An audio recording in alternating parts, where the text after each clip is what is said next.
مفتی طارق مسعود کے بیانات کے لیے مفتی صاحب کے آفیشیل چینل مفتی طارق مسعود سپیچز کو سبسکرائب کریں۔ ماشاءاللہ سب سے پہلے آپ لوگوں کا، بنگلہ دیش والوں کا بہت شکر گزار ہوں۔ ہمارے پاکستان میں ایک صوبہ ہے خیبر پختونخوا، وہاں من حیث القوم علماء سے بہت عقیدت اور محبت دیکھنے کو ملتی ہے۔ ویسے تو سب محبت کرتے ہیں، لیکن من حیث القوم اسی طرح کا ماحول مجھے یہاں بنگلہ دیش میں نظر آ رہا ہے۔ یہاں یونیورسٹیوں میں، گلیوں میں، محلوں میں، کانفرنسز میں علماء سے یہ محبت دیکھ کر دل گارڈن گارڈن ہو گیا۔ ایک تو باغ باغ ہوتا ہے نا، انگلش میں گارڈن گارڈن ہوتا ہے۔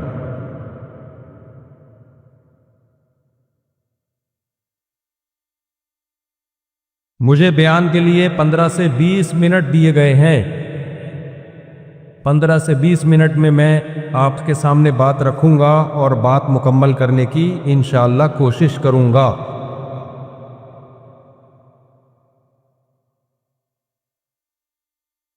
دیکھو بھائی، بنگلہ دیش کی آبادی 18 سے 20 کروڑ تک آفیشلی کہا جاتا ہے کہ مسلمان ہیں۔ مسلمانوں کا ایک بہت بڑا کنٹری ہے۔ مجھے بڑی خوشی ہوئی، یہاں چھٹی بھی جمعے کے دن ہوتی ہے، اس لیے کہ مسلمان جمعے کو چھٹی چاہتے ہیں۔ اتنی بڑی تعداد میں انفلوئنس ان کا علماء کا اتنا زیادہ ہے۔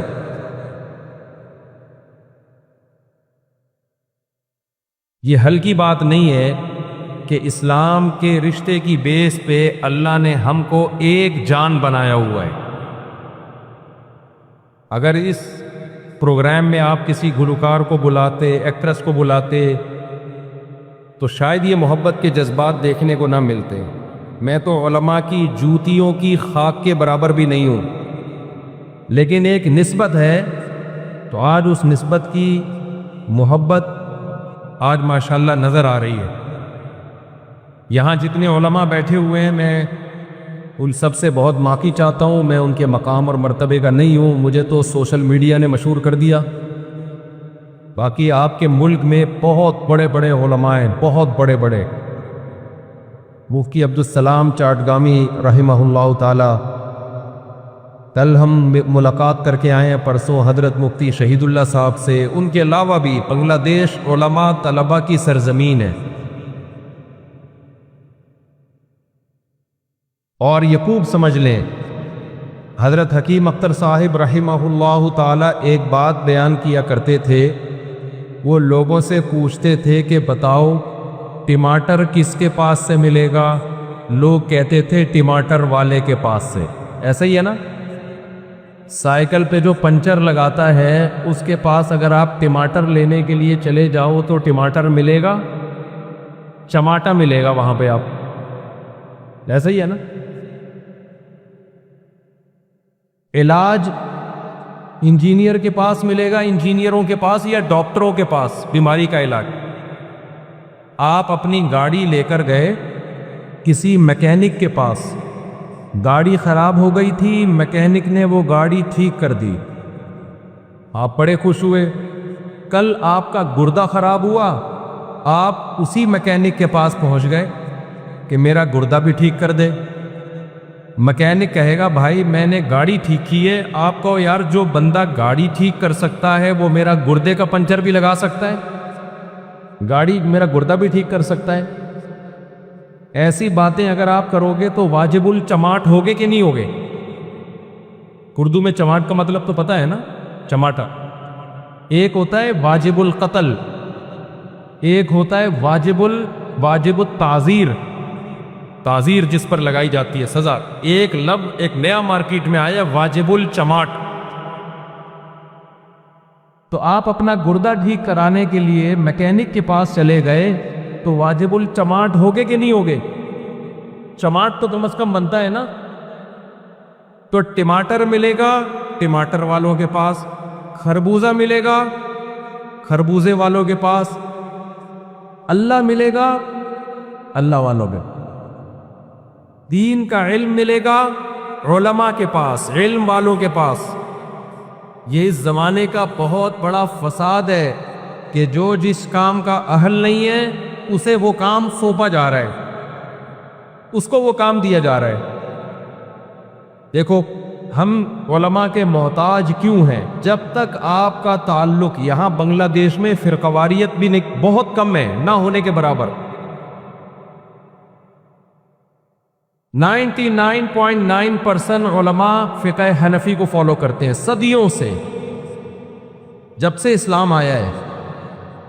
700 سال پہلے کہتے ہیں یہاں بنگلہ دیش کے لوگ مسلمان ہوئے تھے، پوری قوم کنورٹ ہوئی تھی ہندو مذہب سے اسلام کی طرف، اور اس وقت سے لے کے آج تک بنگلہ دیش کے لوگوں نے اسلام کو سینے سے لگایا ہوا ہے، مضبوطی سے تھاما ہوا ہے، تو اسے تھام کے رکھنا ہے۔ فرقواریت پتہ ہے آپ کی سوسائٹی میں کیسے آئے گی؟ لوگ آپ کو اس فقہ سے ہٹائیں گے جو صدیوں سے متواتر چلا آ رہا ہے، پھر یہاں فرقے شروع ہو جائیں گے۔ تو آپ نے دین کس سے سیکھنا ہے؟ علماء سے۔ علماء میں گمراہ بھی ہوتے ہیں، کیا ڈاکٹروں میں گمراہ نہیں ہوتے؟ میکینک کیا 2 نمبر نہیں ہوتے؟ تو یہ تو نہیں ہے کہ آپ کی گاڑی تھی میکینک نے خراب کر دی، یا آپ کا گردہ ایک ڈاکٹر نے خراب کر دیا، دوسرے گردے کے لیے آپ کسی پلمبر کے پاس جا رہے ہو کہ کیونکہ ڈاکٹر خراب ہو گئے ہیں لہذا میں اب گردوں کا کام کس سے کرواؤں گا؟ پلمبروں سے۔ واجب الچماٹ ہوگے کہ نہیں ہوگے؟ بھائی ایک ڈاکٹر اگر 2 نمبر ہے تو علاج کے لیے دوسرے ڈاکٹر کے پاس ہی ہم جائیں گے۔ یہ نہیں ہوگا کہ ایک ڈاکٹر خراب ہے تو اب چونکہ ڈاکٹر خراب ہو گئے ہیں لہذا گردوں کا علاج ہم کس سے کروائیں؟ میکینک سے۔ میں سمجھا پا رہا ہوں اپنی بات؟ اچھا علماء کہتے کس کو ہیں؟ اس کو خوب اچھی طرح سمجھیں۔ علماء کسے کہتے ہیں؟ قرآن نے ہمیں بتایا کہ علماء کسے کہتے ہیں۔ قرآن کے الفاظ دیکھو، اللہ فرماتے ہیں هو الذی بعث فی الامیین رسولا منہم یتلو علیہم آیاتہ ویزکیہم ویعلمہم الکتاب والحکمہ۔ اللہ نے فرمایا کہ ہم نے محمد صلی اللہ علیہ وسلم کو بھیجا۔ محمد صلی اللہ علیہ وسلم کا کام کیا ہے؟ نمبر 1 یتلو علیہم آیاتہ، نبی صحابہ کے سامنے قرآن پڑھ کے سنائیں گے۔ صحابہ کو صرف لکھا ہوا قرآن نہیں ملا بلکہ انہوں نے نبی صلی اللہ علیہ وسلم کی زبان اقدس سے سنا بھی ہے۔ پھر تابعین نے اس قرآن کو سنا صحابہ سے، تبع تابعین نے کس سے سنا؟ تابعین سے۔ یہ سلسلہ سینہ بسینہ صدیوں تک آج تک چلا آ رہا ہے۔ اگر کوئی قاری کہے کہ میں نے کسی استاد سے نہیں پڑھا، میں نے ڈائریکٹ قرآن پڑھ کے تجوید سیکھی ہے، اس قاری کا پڑھا ہوا معتبر ہوگا؟ نہیں، وہ قاری واجب الچماٹ ہوگا کہ نہیں ہوگا؟ اب ایسا نہ ہو میرے جانے کے بعد چماٹے لگانا شروع کر دو، یہ بھی واجب الچماٹ ہے، یہ بھی واجب الچماٹ ہے۔ یہ اصطلاح ہے، ٹرم ہے۔ اس قاری کا سلسلہ متصل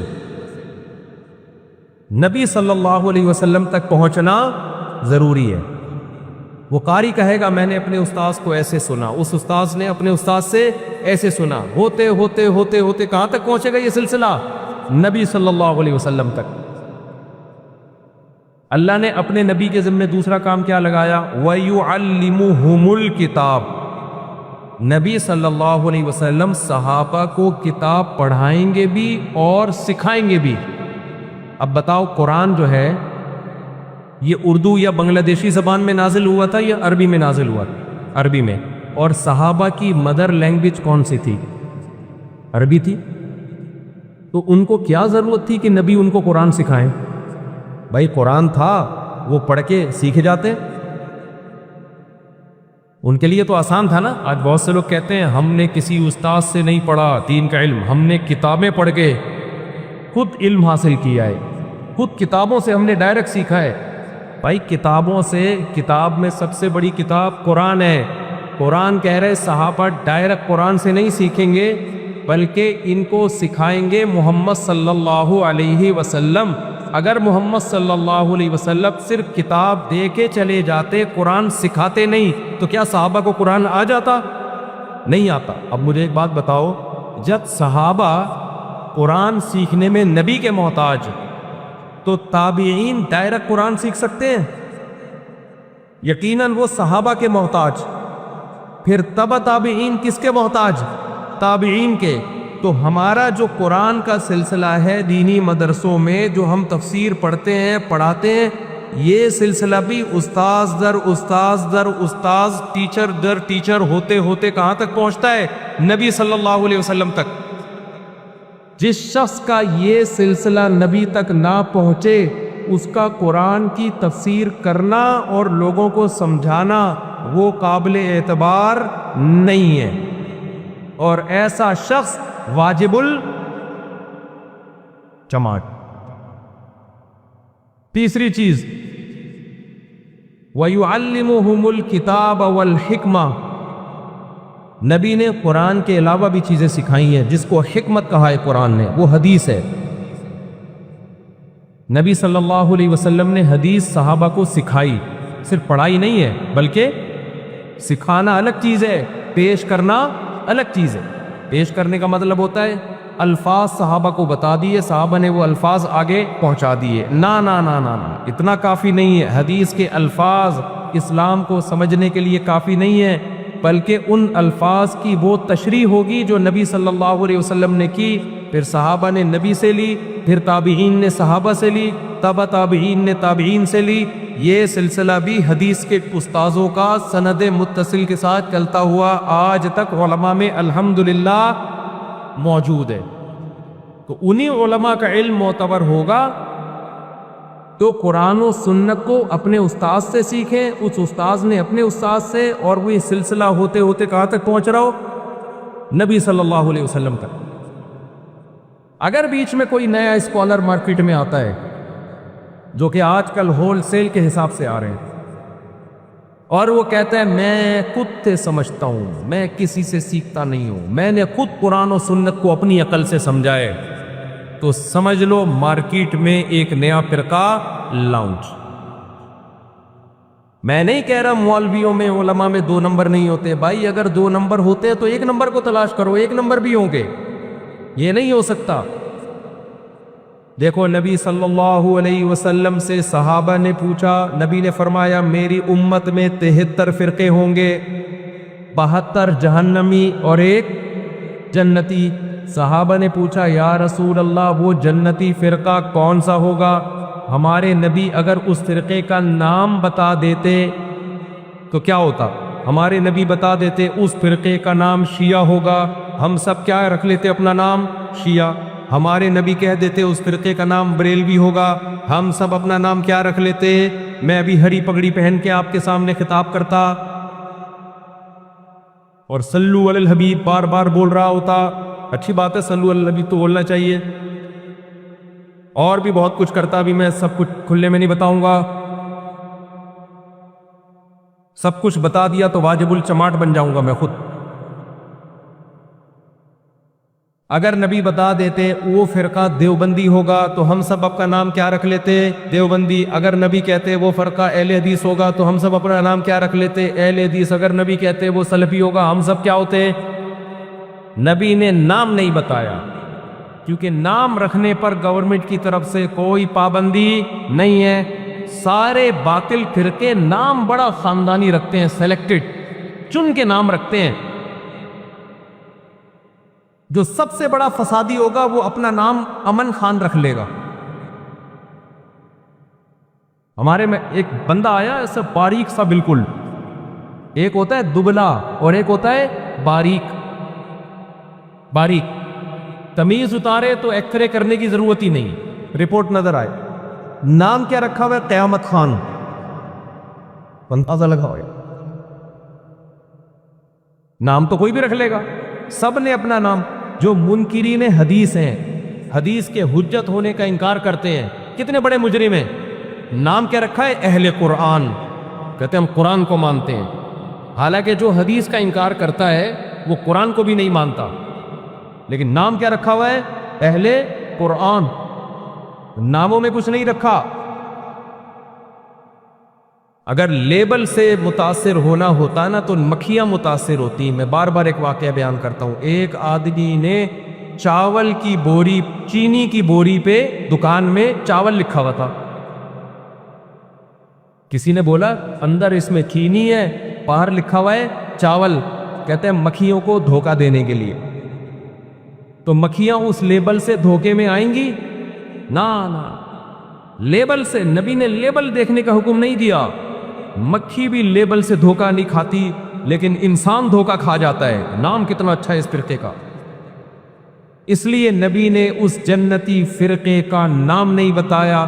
جیسے چینی کے اندر ایک خوشبو ہوتی ہے، مکھی وہ خوشبو دیکھ کے اندازہ لگا لیتی ہے کہ اس پہ پتی لکھو یا چاول لکھو، میری صحت پہ کوئی فرق نہیں پڑتا، اس کی خوشبو بتا رہی ہے کہ اس کے اندر چینی ہے. تو ایسے ہی جنتی فرقے کی ایک خوشبو ہے جو نبی نے بتائی، ایک علامت ہے جو نبی نے بتائی. جو اس خوشبو کو دیکھ کر اس فرقے کی طرف جائے گا وہ کامیاب ہوگا، اور جو لیبل دیکھ کے گمراہ ہوگا وہ ناکام ہو جائے گا. وہ خوشبو کیا ہے؟ نبی سے صحابہ نے پوچھا یا رسول اللہ وہ جنتی فرقہ کون سا ہے؟ آپ نے فرمایا ما انا علیہ و اصحابی. دیکھو آپ یہ بھی فرما سکتے تھے کہ وہ جنتی فرقہ وہ ہے جو قرآن و حدیث کو فالو کرتا ہے. تو ہر شخص کیا کہتا ہے؟ میں قرآن و حدیث کو فالو. ہر فرقے کا یہی دعویٰ ہے نا؟ کیا خیال ہے بھائی؟ ہر فرقہ کہتا ہے میں صرف قرآن اور حدیث کو مانتا ہوں، اور اس کے نام پہ پوری امت کے خلاف فتوے دیے جا رہے ہیں. 3 طلاقوں کو 1 قرار دیا جا رہا ہے، حالانکہ کہیں بھی قرآن و حدیث میں 3 1 نہیں ہے. کہیں بھی نہیں ہے قرآن و حدیث. ہر آدمی اپنی تشریح کر رہا ہے اور پہنا رہا ہے امت کو. آیتوں کے نمبر یاد کیے ہوئے، حدیثوں کے نمبر یاد کیے ہوئے. اس حدیث کا مفہوم کیا ہے؟ صحابہ نے اس حدیث کا کیا مطلب سمجھا؟ اس سے کوئی سروکار ہی نہیں ہے. تو نبی نے اس فرقے کی جو جنتی ہوگا اس کی علامت کیا بتائی؟ یہ نہیں بتایا قرآن و حدیث. یقیناً قرآن و حدیث ہی پہ چلنے کا حکم ہے، لیکن اس موقع پہ آپ نے فرمایا ما انا علیہ و اصحابی، جس پر میں چلوں اور میرے صحابہ. کیا مطلب؟ قرآن کی وہ تشریح جو مجھ سے، میری حدیثوں سے میچ نہ کرتی ہو، میرے عمل سے میچ نہ کرتی ہو، قرآن کی وہ تشریح قابل قبول نہیں ہے. آج لوگ قرآن سے موسیقی کا جواز ثابت کر رہے ہیں. بتاؤ نبی صلی اللہ علیہ وسلم کے زمانے میں کسی گلوکار موسیقار کا نام بتا دو، تو بتا سکتے ہو؟ نبی کے دور کے کسی مشہور قوال کا نام بتاؤ. بنگلہ دیشی میں قوال کو کیا بولتے ہیں؟ وہ جو قوالے ہوتے ہیں، وہ جو کاکڑ دنہ ہوتا ہے. قوالی جب چلتی ہے نا شروع میں، ہاں ہمارے ایک دوست آئے مجھے کہنے لگے آج بیان میں کاکڑ دنہ ہو گیا. میں نے کہا کیا مطلب کاکڑ دنہ ہو گیا؟ کہتے ہیں قوالی جب چلتی ہے شروع میں سلولی سلولی، جوش نہیں آتا لوگوں کو، آرام آرام سے، پھر آ کے میں کاکڑ دنہ ایک میوزک چلتا ہے کاکڑ دنہ، تو اس میں پھر لوگ جوش میں آتے ہیں، تیش میں آتے ہیں. بھائی قرآن کی ایسی تشریح جس پہ نبی کا عمل نہ ہو، حدیثوں کے خلاف آپ تشریح کر رہے ہو. جو فرقہ قرآن کو حدیث سے ہٹا کے بیان کرے گا، اس حدیث کی روشنی میں وہ گمراہ فرقوں میں، وہ ان 72 فرقوں میں ہیں جن کے لیے جہنم کی وعید ہے. لیکن نبی نے آگے بتا دیا صرف حدیث بھی نہیں، ما انا علیہ و اصحابی، جس پر میرے صحابہ بھی ہوں. اس سے پتہ چلا کہ جو صرف قرآن و حدیث کی بات کرتا ہے اور صحابہ کو سائڈ پہ لگا دیتا ہے تو وہ قرآن و حدیث کی اپنی مرضی کی تشریح آپ پر تھوپ رہا ہے. قرآن و حدیث کی وہ تشریح جو صحابہ کی نظر میں ایکسیپٹیبل نہیں ہے، جس پر صحابہ نے عمل نہیں کیا، وہ تشریح قابل قبول نہیں ہے. سمجھ میں آ رہی ہے بات؟ تو صحابہ کو بھی بیچ میں لانا پڑے گا. ہاں اگر صحابہ میں ہی پھر کچھ مسائل میں اختلاف ہے، صحابہ کرام میں ہی اختلاف ہے، ایک نے ایک حدیث کی یہ تشریح کی، دوسرے نے دوسرے حدیث کی دوسری تشریح کی، پھر دونوں تشریحات کو، دونوں باتوں کو ہم اللہ کی نظر میں درست مانتے۔ صحابہ کرام کے سامنے رفع الیدین کرنے کی حدیثیں بھی تھیں، نہ کرنے کا عمل بھی تھا۔ کچھ صحابہ نے کیا، کچھ نے نہیں کیا۔ ہم دونوں کو کیا سمجھتے ہیں؟ بولو ٹھیک۔ لیکن 3 طلاقوں کے مسئلے میں کسی ایک صحابی نے 3 طلاقوں کو ایک نہیں کہا۔ کسی ایک صحابی سے ثابت نہیں ہے کہ رمضان آیا ہو اور مسجد میں 8 رکعت تراویح کسی صحابی نے پڑھی ہو۔ حضرت عمر کی جو روایت ہے اس پہ میں کلام کر چکا ہوں، جو 8 حضرت عمر سے۔ میں بھی اختلافی مسائل چھیڑنے نہیں آیا یہاں پہ، میں صرف آپ کو یہ اصول بیان کرنے کے لیے آیا ہوں کہ وہ آج گمراہی اسی بیس پہ پھیل رہی ہے۔ ہر شخص اسکالر بنا ہوا ہے اور مجتہدین، ائمہ مجتہدین اسلاف کو سائڈ پہ لگا کے اپنی مرضی کی تشریح تھوپ رہا ہے، اور نام بڑے اچھے رکھ لے گا اپنے فرقے کے، نام بڑے اچھے رکھ لے گا۔ میں نے ایک صاحب سے کہا حضرت عبداللہ بن عباس تو، ابھی میں کیا جزیات میں جاؤں، بات لمبی ہو جائے گی، اسلاف کو صحیح معنوں میں سمجھائے ائمہ اربعہ نے، امام ابو حنیفہ، امام مالک، امام شافعی، امام احمد ابن حنبل، تبھی 99% امت نے ان کو فالو کیا ہے۔ برما میں جب میرا سفر ہوا وہاں بھی مجھے فرقواریت نظر نہیں آئی، کوئی فرقہ نہیں ہے۔ میں نے کہا آپ کے اندر فرقواریت پیدا ہوگی نام نہاد اسکالرز جب آئیں گے نا اور اپنی طرف سے قرآن و سنت کی تشریح پیش کریں گے تو پھر یہاں سے فرقواریت کا آغاز ہو۔ تو وہ علم معتبر ہے جو صحابہ نے نبی سے سیکھا اور تابعین نے صحابہ سے سیکھا، تبع تابعین نے تابعین سے سیکھا، اور صدیوں تواتر کے ساتھ چلتا ہوا امت تک پہنچا۔ یہی فرقہ ہے جس کے بارے میں نبی نے فرمایا جنتی، اور مشکات کی حدیث ہے، آپ صلی اللہ علیہ وسلم نے فرمایا کہ فتنوں کے وقت میں عامت المسلمین، جماعت المسلمین کو لازم پکڑو۔ کیا مطلب؟ جمہور امت سے ہٹنے کی کوشش مت کرو۔ امت کا جمہور ایک طرف جا رہا ہے، آپ ایک دوسری رائے مارکیٹ میں لے کر آ رہے ہیں۔ تو اس لیے یہاں مجھے دینی ماحول دیکھ کر بہت خوشی ہو رہی ہے، اور مجھے ڈر یہ ہے کہ جیسے پاکستان کا بیڑا غرق ہوا ہے نا، آپ کا بھی ایسا بیڑا کہیں غرق نہ ہو جائے۔ ہمارا بیڑا غرق کیوں ہوا؟ وہاں نام نہاد اسکالر پیدا ہوئے، انہوں نے عوام کو علماء سے کاٹ دیا، اور وہ علماء جو 2 نمبریاں کر رہے ہیں ان کو ہائی لائٹ کیا کہ دیکھو یہ مولوی 2 نمبر، یہ مولوی 2 نمبر، یہ مولوی 2 نمبر، یہ مولوی 2 نمبر۔ تو میڈیا پہ لوگوں کا ذہن یہ بنایا کہ مولانا ہوتے ہی 2 نمبر ہیں، حالانکہ جہاں 2 نمبر مولانا ہے ہول سیل کے حساب سے 1 نمبر بھی الحمدللہ موجود ہیں۔ نبی صلی اللہ علیہ وسلم نے فرمایا العلماء ورثۃ الانبیاء، صحیح حدیث ہے، علماء انبیاء کے وارث ہیں۔ نبی صلی اللہ، میں نے کہا شاہ جی کہہ رہے ہیں کہ کیا کہہ رہے ہیں؟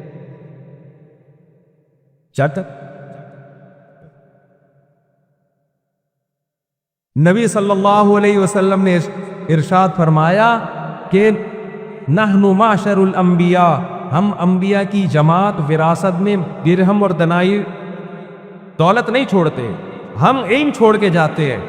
کون سا علم؟ دین کا علم۔ وہی دین کا علم پھر علماء لیتے ہیں۔ اس لیے آپ صلی اللہ علیہ وسلم نے علماء کو انبیاء کا وارث کہا ہے۔ نبی کی موجودگی میں نبی کے علاوہ کسی اور سے کوئی دین کا علم حاصل کرنے کی کوشش کرے، واجب الچماٹ ہوگا کہ نہیں ہوگا؟ تو جب نبی دنیا سے چلے گئے تو نبی کے وارث کون ہیں؟ علماء۔ تو علماء کے علاوہ کسی اور سے کوئی فتویٰ لینے کی کوشش کرے، وہ بھی کیا ہوگا؟ واجب الچماٹ۔ اور یہ بھی ایک بات یاد رکھو، اسی کو مکمل کرنے کے لیے 5 منٹ اور لے لو۔ جیسے دین کا علم، نکاح طلاق کے مسائل، وراثت کے مسائل، نماز روزے کے مسائل، تجارت کے مسائل، بینکنگ کے مسائل علماء سے پوچھے جائیں گے، ایسے ہی کچھ باتیں ایسی ہیں جو علماء سے پوچھنے کی نہیں ہیں۔ کیونکہ بعض لوگ عقیدت میں اتنے آگے چلے جاتے ہیں کہ جو چیزیں علماء سے پوچھنے کی نہیں ہیں وہ کس سے پوچھ رہے ہوتے ہیں؟ علماء سے۔ گردے کی پتھری نکالنے کا طریقہ بھی مولانا لوگ بتا رہے ہیں آج کل یوٹیوب پہ۔ جن چڑیل بھوت بھگانے کے طریقے بھی مولانا لوگ بتا رہے ہیں. بھائی تم نے مدرسے میں 8 سال جن چڑیل پڑھائے؟ ہدایہ میں کوئی باب ہے کتاب الجن والچڑیل ہے؟ کتاب الآسیب والسایہ والموکل والحمزات والپلیتا ان چکروں میں ڈال دیا. خوب سمجھ لو، مدرسے میں جو طالب علم محنت نہیں کرتا یا اس کا دماغ ہی نہیں ہوتا، چلتا ہی نہیں ہے، ذہانت ہی نہیں ہے. ہر محنت کرنے والے کو علم تھوڑی ملتا ہے، اس کے لیے تو کھوپڑی بھی چاہیے نا. ذہین نہیں ہوتے، چل نہیں پاتے. اب 8 سال جب وہ مدرسے میں لگاتے ہیں نا، تو 8 سال کے بعد ان کو پتہ چلتا ہے دین کا علم تو آیا نہیں، دین کا علم تو آیا نہیں. اور جو کاروبار کرنے کی یا میڈیکل کالج میں یا کمپیوٹر سائنس پڑھنے کی عمر تھی، وہ ہم نے لگا دی مدرسے میں. اب نہ دین کے رہے اور نہ دنیا. پھر وہ یہ منجن بیچنا شروع کرتے ہیں. ہمارے ہاں مناسب قیمت پہ جن چڑیل بھوت بھگائے جاتے ہیں. ہمارے ہاں سکلیات کا علاج کیا جاتا ہے. پھر وہ حکیم بھی بنے ہوئے ہوتے ہیں. پھر وہ ہر میڈیکل سائنس کی فیلڈ میں بھی ٹانگ اڑا رہے ہوتے ہیں. چینل دیکھ لو یوٹیوب پہ بھرے ہوئے. اللہ نے قرآن میں کیا فرمایا؟ یا ایھا الذین آمنوا اطیعوا اللہ واطیعوا الرسول واولی الامر منکم. اللہ کی اطاعت کرو، رسول کی اطاعت کرو اور اول الامر کی. اور لعلمہ الذین یستنبطونہ منہم. ہر چیز میں اس کے ماہرین سے پوچھا کرو. ہر چیز میں کے بارے میں کس سے پوچھو؟ اس کے ماہرین سے. ہمارے پاکستان میں جب کورونا آیا نا، کووڈ پوری دنیا میں آیا، لوگ مجھ سے آ کے پوچھتے تھے مفتی صاحب ویکسین لگوانی چاہیے کہ نہیں لگوانی چاہیے. میں کہتا تھا کہ تمہیں پہلے الگ ایک ویکسین لگوانی چاہیے دماغی علاج کے لیے، کہ کورونا کا مسئلہ یہ میڈیکل سائنس کا ہے، یہ مفتی کا کام نہیں ہے. پہلے ایک دماغی علاج کراؤ، اس کے بعد پھر میرے پاس آنا. میرے پاس تو نماز روزے کے مسئلے پوچھنے کے لیے آؤ، نکاح طلاق کے، وراثت کے، حج کے، زکوٰۃ کے مسئلے پوچھنے کے لیے آؤ. تو ہر چیز اس کے اہل سے پوچھنی چاہیے. اب بات کو میں بس 5 منٹ میں سمیٹ کے ختم کرتا ہوں. یہ تو مجھے چونکہ یہاں کا ماحول دیکھ کے خوشی ہو رہی ہے، بنگلہ دیش میں اتنا اسلامی ماحول ہے، پردے کا ماحول ہے، تو وہ تو بھی بیان سے ہٹ کے یہ میرے جذبات تھے جو میں نے آپ کے سامنے پیش کیے ہیں، تاکہ آپ فرقواریت کی لعنت میں مبتلا نہ ہو جاؤ. کیونکہ ہم نے دیکھا ہے فرقے ایسے ہی پیدا ہوتے ہیں. اچھے بھلا ایک مذہب متداول فقہ حنفی چلا آ رہا ہے صدیوں سے، لوگ آپ کو آ کے ہٹانے کی کوشش کریں گے، اور پھر اتنے فرقے بنیں گے نا کہ بریک فیل. ہر شاخ پہ الو بیٹھا ہے، انجام گلستان کیا ہو. ہاں بدعت سے ہمیشہ دور بھاگو، عقیدہ ہمیشہ توحید والا. کوئی عالم شرک کی طرف لے کے جاتا ہے، وہ عالم نہیں ہے، وہ گمراہ کر رہا ہے آپ کو. صرف یا اللہ مدد، شرک قابل قبول بولو نہیں. جب ہمیں مسائل آئیں گے تو ہماری حاجتیں مزاروں سے، قبروں سے پوری نہیں ہوں گی. ہماری حاجت پوری کہاں سے ہوگی؟ مسجد سے، اللہ سے. صرف یا اللہ مدد کا نعرہ، یا اللہ مدد کے علاوہ کوئی نعرہ قابل قبول نہیں. نمبر 2، بدعت کے کبھی قریب نہیں پھٹکنا ہے. ہم لوگوں میں بدعتیں بہت آ گئی ہیں، اب میں ان کی ڈیٹیل میں جاؤں گا تو وقت لگے گا. بھائی کسی بھی عمل کا قرآن و سنت سے ثبوت ہونا چاہیے، صحابہ سے ثبوت ہونا. یہ تھوڑی کہ کچھ بھی اٹھا کے. بہت سے لوگوں نے اپنی ہر بدعت امام ابو حنیفہ کے کھاتے میں بیچاروں کے کھاتے میں ڈال دیے. بدعت سے اپنے آپ کو بچاؤ. باقی فروعی اختلافی مسائل میں چاروں امام برحق ہیں، سب نے قرآن و سنت کو فالو کیا ہے. ہم امام ابو حنیفہ کو فالو کرتے ہیں. اس امت میں میجورٹی نے امام ابو حنیفہ کو فالو کیا، 30% نے امام شافعی کو فالو کیا. بہت بڑے مجتہد تھے، امام ابو حنیفہ کے شاگرد تھے وہ. 17% نے امام مالک کو فالو کیا، 2% نے امام احمد ابن حنبل کو فالو کیا. تو جب تک امت اس طرح سے فالو کرتی آ رہی تھی، صحیح ٹریک پر تھی. آپس میں ایک دوسرے کے پیچھے نماز بھی پڑھتے تھے، ایک دوسرے کو احترام بھی کرتے تھے، اور ایک دوسرے کی نمازوں میں فرق ہونے کے باوجود درست سمجھتے تھے. جب سے امت میں مجتہدین نام نہاد پیدا ہوئے ہیں نا، اس وقت سے امت کا بیڑا غرق. ہر شخص نے ایک نیا مفتی بنا ہوا ہے, نیا مسئلہ بتا رہے ہیں, اس سے آپ کا اتحاد ٹوٹ جائے. تو پہلا ہے عقیدہ توحید, اس پہ کوئی کمپرومائز بولو نہیں. یا ایھا الناس انتم الفقراء الی اللہ واللہ هو الغنی الحمید. اللہ کہتے ہیں اے لوگو تم سب کے سب فقیر ہو اللہ کے در کے. تمام پیغمبر, تمام صحابہ, تمام تابعین, تمام بزرگان دین کس کے در کے فقیر ہیں؟ اللہ کے. عقیدہ توحید پہ کوئی کمپرومائز نہیں ہے. نمبر 2, اللہ نے قرآن میں ہمیں کیا حکم دیا؟ ان تجتنبوا کبائر ما تنہون عنہ نکفر عنکم سیئاتکم. کبیرہ گناہوں سے بچو گے تو میں چھوٹی موٹی خطائیں معاف کر دوں گا. کبیرہ گناہ کیا ہے یہ بھی قرآن نے بیان کر دی ہے. بہت آسان ہے اسلام بھائی. آپ آدھے سے زیادہ مسلمان تو مجھے ویسے ہی نظر آ رہے ہو, آپ شکلوں سے لگ رہا ہے ماشاءاللہ سارے. یونیورسٹی میں میرا بیان ہوا, میں نے کہا یہاں کا تو ماحول ہمارے مدرسوں جیسا ماحول ہے.